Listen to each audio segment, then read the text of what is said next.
I hope that not being with you today will not cause too many technical problems. Thank you for asking me to speak to you today. And the subject I'm going to cover are the new treatments for thalassemia. We've been involved at UCLH in both of these, both the Luspatercept studies and also with the gene therapy studies. So we have some personal experience.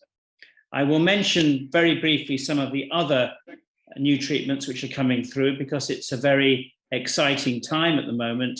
There are many new treatments which may be available in coming years, but right now the two new treatments which are closest to being used worldwide are Luspatercept and gene therapy. So if we consider the treatments available, you've just had talks about the use of transfusion and chelation, and I'm not going to comment on that further, except to say that whilst the results have been excellent and have been improving year by year, they do require lifelong support and lifelong adherence to treatment, which can be very challenging and can be different in different clinical settings, different countries.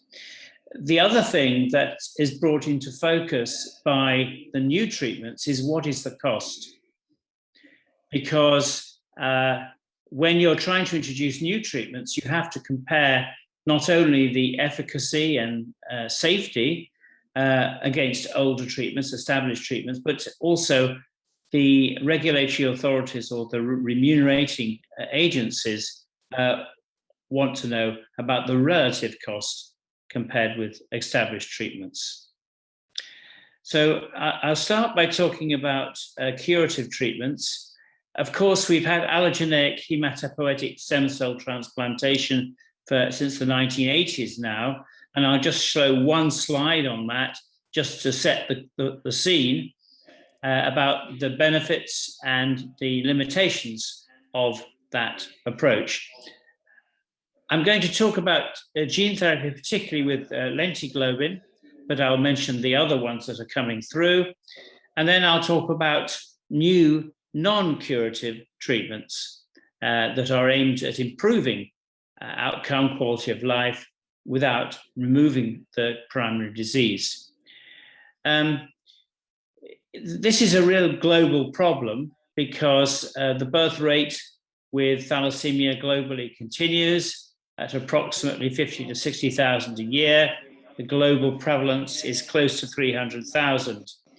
And I've talked about cost already. Now, in terms of curative treatments, allogeneic HSCT have been around since the 80s, as I've said. They usually, the outcome depends on who you transplant from and the age at which you do it. And if you do it under the age of 14, you still get a procedure-related mortality between 5 and 10%.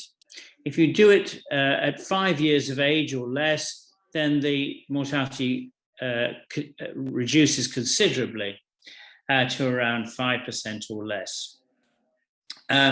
If you do the transplant in adults between the ages of 18 and 45, the procedure-related mortality goes up to about 20%. I won't go through all these numbers. We know that graft versus host disease, acute and chronic graft versus host disease are important in terms of morbidity and mortality. But it's against this that we need to consider the new treatments. Now, despite the advances in allogeneic stem cell transplant, less than 20% of eligible patients have a suitable donor. So it depends, of course, which clinical setting you're in, but that is a limiting factor. And hence the vision of giving gene therapy, which would potentially be available to all patients. The general idea is to do some form of gene transfer into the hematopoietic stem cell, the CD34 cells, and increase the efficiency of ineffective erythropoiesis by improving the globin chain imbalance, the alpha to non-alpha ratio. And the goal in severe cases is to induce transfusion independence. Now, there are two broad concepts in terms of gene therapy. Sometimes the way the words are used are confusing.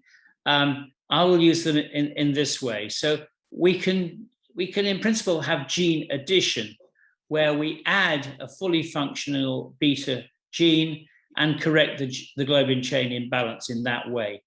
And that would be the lentiviral therapy that's been used by Bluebird, is it of that sort. However, there is another approach whereby you do gene correction. Gene correction is an exciting way because it can be, if you choose the right form of gene correction, it can be applied irrespective of the primary mutation. There are over 200 different mutations in beta thalassemia, but if you introduce an approach which can be useful independently of the primary mutation, then this would be more widely applicable. And I'll show you just a couple of slides on this approach with CRISPR technology. I'll speak more about that. So this is the same approach I'm going to show here, which is the same approach for both gene addition and gene correction. So at the moment, the actual conditioning is very similar, or if not the same. So you take an individual here, and first of all, we have to mobilize the patient's own stem cells. We then need to collect them, purify them, and then correct the gene defect in vitro in the laboratory. Once that is done, the cells can be stored and frozen, ready to be reinfused after the conditioning by the patient with myeloablative chemotherapy. And the drug that's used almost exclusively at the moment, although there are new ways forward perhaps, is busulfan. Busulfan has been used very widely in allogeneic bone marrow transplantation, hence its use in this autologous transplant where you're giving the patient's own stem cells back to them. So after the myeloablative chemotherapy, after a suitable short interval, the stem cells are reinfused, and we have to wait maybe 2 weeks for the bone marrow to reseed and for all the components of hematopoiesis to reconstitute. This is the North Star 2 phase 3 study, which was published in the New England Journal of Medicine recently. This was in non-beta zero genotypes. Since then, there is data on beta zero, beta plus, or beta plus, beta zero patients, but I'm not going to show those because they're then less published at this point. So at the moment, the patients were between 12 and 50. They were the non-beta zero genotype. They were patients who had to be transfused on a regular basis, so it was absolutely clear that they were transfusion dependent. Stem cells collected in the way I've mentioned, and then reinfused in the way I've described. The primary endpoint of this study was to maintain the hemoglobin above 9 grams per deciliter without the need of transfusion. Other secondary endpoints, such as the time to engraftment and side effects. I'm getting a feedback of my sound myself. So these are the results that were published in the New England Journal by Thompson et al. Showing, I'll explain this slide here. So on the horizontal axis, you've got the months since the product infusion. So you've had your myeloablative therapy, you've given back the stem cells, and then you wait for engraftment and for transfusion independence. So in the light blue or the light red on the left of the screen is the time while the patient still required transfusion. And you can see that that was sometimes a very short time, but after about 3 months, nearly all the patients in this slide are transfusion independent, with the exception of 2. So in the darker red or the darker blue, you can see the transfusion independence. And in the extreme right, you can see the hemoglobin that has been maintained. So these patients are maintaining hemoglobins between generally 90 and 100, occasionally 120, without the need for transfusion support. This is a slide of a patient's bone marrow before the transplant. You can see it's very heavily infiltrated with expanded red cells, precursors from the ineffective erythropoiesis of the thalassemia. And this is, on the right, the return to normal morphology after 12 months. So this is what we want to see because there's less ineffective erythropoiesis. These are the types of side effects which have been observed in the North Star Bluebird study. These are very much what you expect to see in an allogeneic transplant, although this is autologous, of course. These are very much the same types of issues that you see, except you don't see graft versus host disease and you don't see graft rejection. Probably the most significant of these side effects, so you get stomatitis, epistaxis, pyrexia, is veno-occlusive disease. So, and this is a problem with allogeneic transplants also, is that the busulfan conditioning can damage the lining of the blood vessels in the liver and can cause small blood clots in there. This is usually treatable, and in all cases in this study, this was managed conservatively and resolved. Now, I know that I'm not going to read this slide, but because I knew I was speaking to you today, and because I know many people are concerned about the regulatory status, and we can talk about this with questions and answers if you want. Where does this stand? What's going to happen? The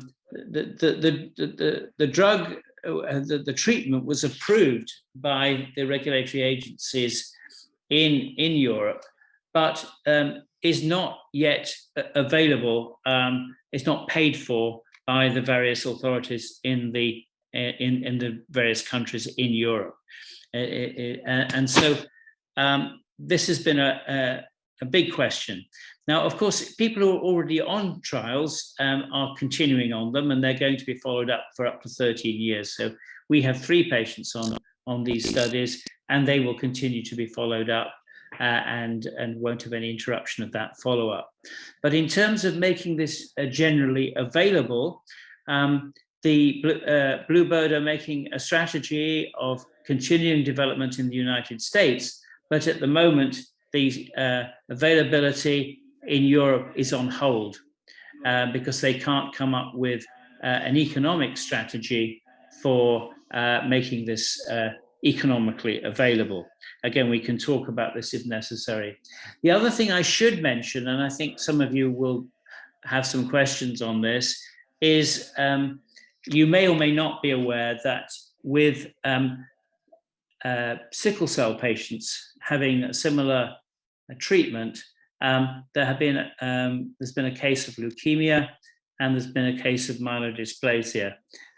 This has been looked at very carefully, and the view is that this is not related to the gene product itself, but probably to the conditioning, that is the busulfan, and is more likely to occur in sickle cell disease than thalassemia. There have been no cases in thalassemia with a longer follow-up time and a larger number of patients, but we have to follow this area carefully. Gene editing, I've mentioned already. The strategy adopted with CRISPR is to edit the controlling regions of BCL11A, which controls fetal hemoglobin, and to boost fetal hemoglobin production by this approach. I'm going to speed up a little for reasons of time. So this is a cartoon of how this works. It uses the so-called Cas9 approach, which is a way of unwrapping the DNA, going in with a guide RNA and doing point mutation changes with the gene therapy approach. So this is a very specific and a very targeted approach. Now, this is a recent paper published in the New England Journal this year. Just two patients, one with sickle cell disease and one with thalassemia. And you can see along the horizontal axis months after infusion of the corrected gene product, the stem cells. And you can see that the proportion of fetal hemoglobin and the proportion of hemoglobin Sorry, A. Dr. Yes. Porter. Yes. You have only 5 minutes. All right. Okay, I will continue to accelerate. So you can see that the patients are surviving on fetal hemoglobin, which is produced by themselves. So this is an exciting and important result. Pharmacological enhancements of erythropoiesis. There are many of these. Many of these aim to increase fetal hemoglobin. And I'm going to talk about one which does not increase fetal hemoglobin, namely Luspatercept. Luspatercept works by binding TGF-beta superfamily ligands in the plasma compartment and changing cell signaling in the bone marrow. The result of the key phase 3 study is shown here. You can see that the patients who achieve 33% reduction in transfusion requirement, that is, these are transfusion-dependent patients, are shown here. About 20% of patients show at least a 33% reduction in transfusion requirement. So encouraging results there. And if you go for a 50% reduction, it's only about 8% of patients. The ferritin has reduced over a year's follow-up, which you'd expect with reduced transfusion requirements. The drug was generally well tolerated. There weren't any major side effects, and I'll show you what those are here. So things, and you can see in placebo and in the Luspatercept, very balanced amounts of side effects. So generally speaking, it was well tolerated and didn't differ significantly from placebo. Bone pain, back pain were the main issues. There's been a follow-up, there's been another study in NTDT, non-transfusion dependent patients, which is going to be presented at American Society of Hematology this year. And you can see this was presented at the European Hematology Association, that the primary endpoint was a 1 gram increase in hemoglobin, which is achieved in 77% of patients. So it's a very effective treatment in non-transfused patients. I'm going to, I think you would like to know about the availability of this treatment across Europe. And again, I've done a bit of research on this. First of all, people who took part in the trial, about half of them are still on the trial at 3 years follow-up. That is in the transfusion-dependent patients.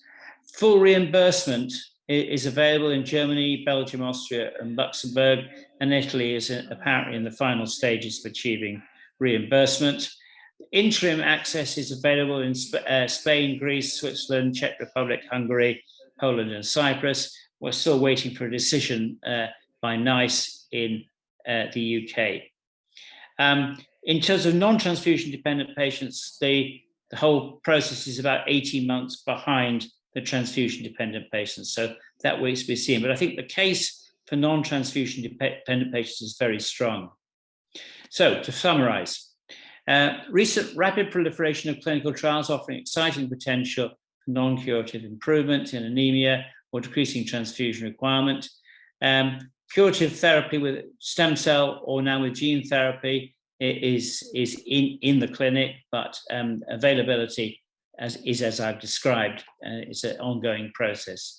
I think for a practicing clinician, deciding the most suitable therapies, both now and in the future, depends on the efficiency, safety, and cost of the new treatments, but also the relative availability and safety of conventional therapy. I think the need to have these new therapies differs depending on the local clinical setting and also on patient preference. And then finally on reimbursement and treatment costs, which are very much an active discussion point at the moment. So I will stop there and thank you very much.